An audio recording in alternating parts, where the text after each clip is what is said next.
여러분 안녕하십니까? 책으로 세상을 읽는 김태훈의 우파만파 시작하겠습니다.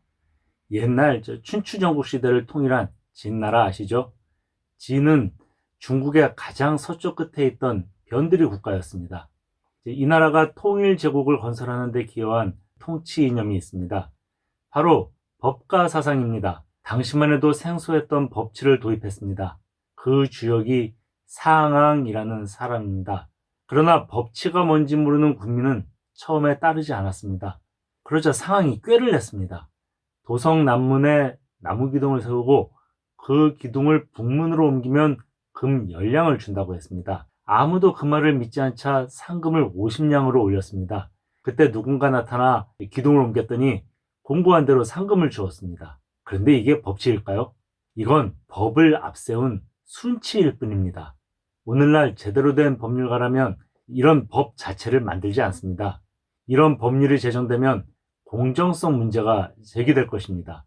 그런 법을 시행하면 법치의 남용이 될 수도 있습니다.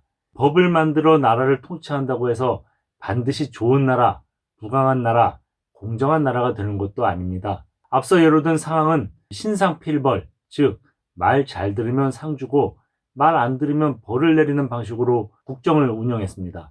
그런데 그 벌이란 게 무척 가혹했습니다. 법치로 통일을 이룬 진나라가 망하게 된 것도 바로 법치 때문이었습니다.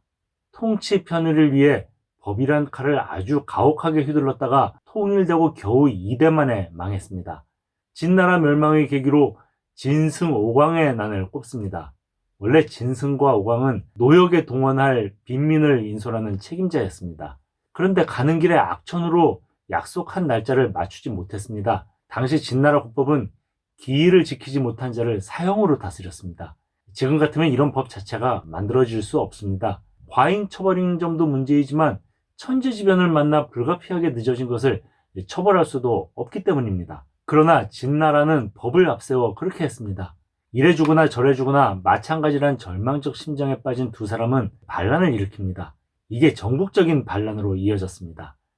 진나라가 매사 법을 앞세워 국민을 억누르지 않았다면 중국 최초의 통일 제국이 그토록 허망하게 무너지지는 않았을 겁니다.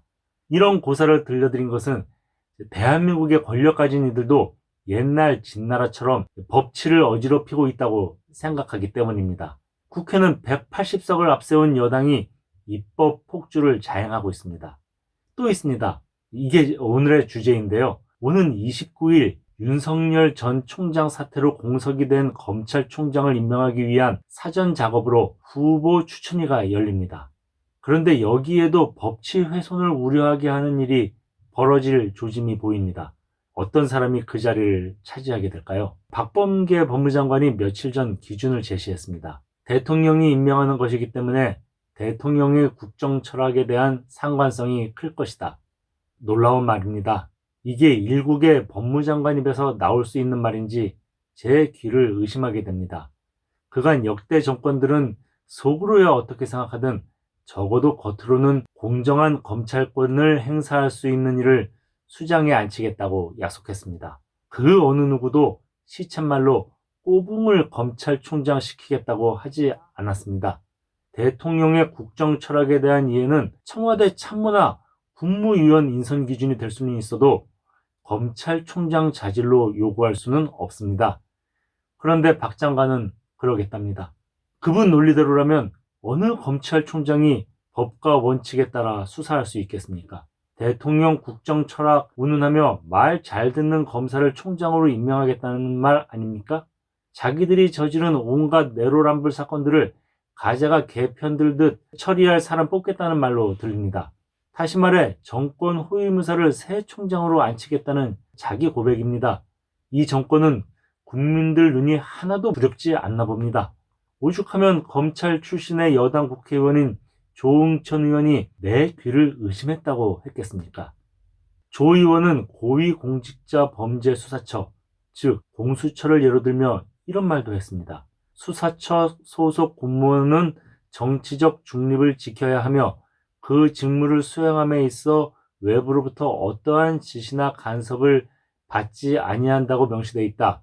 공수처보다 훨씬 규모도 크고 국민의 일상생활과 밀접한 관계가 있는 검찰의 수장인 총장의 첫 번째 덕목은 대통령 국정 철학에 대한 상관성이라니, 말 잘 듣는 검찰을 원한다는 걸 장관이 너무 쿨하게 인정해버린 것 같아 당황스럽다.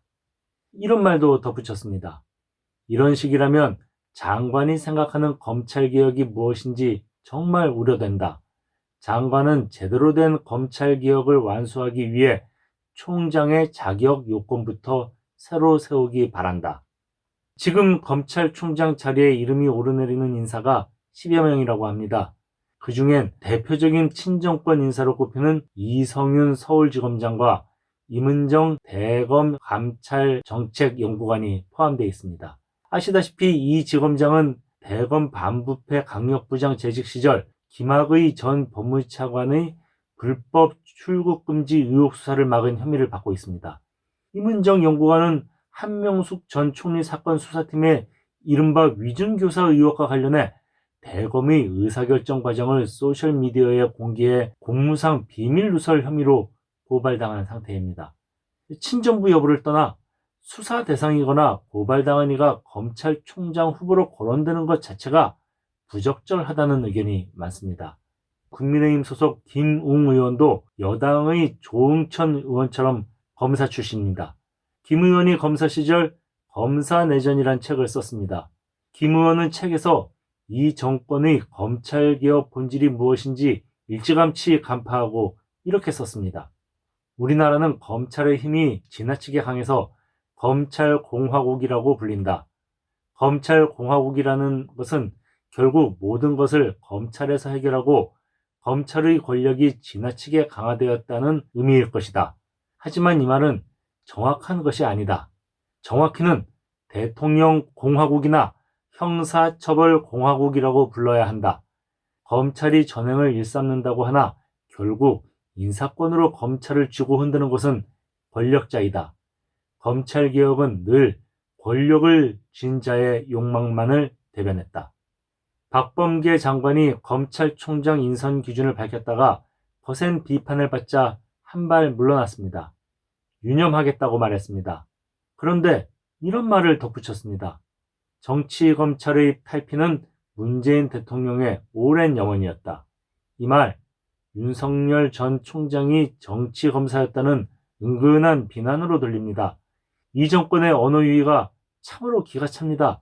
이 정권과 정권 지지자들은 대통령 말 안 듣고 청와대가 연루된 여러 혐의를 수사하면 정치 검사라고 비난합니다.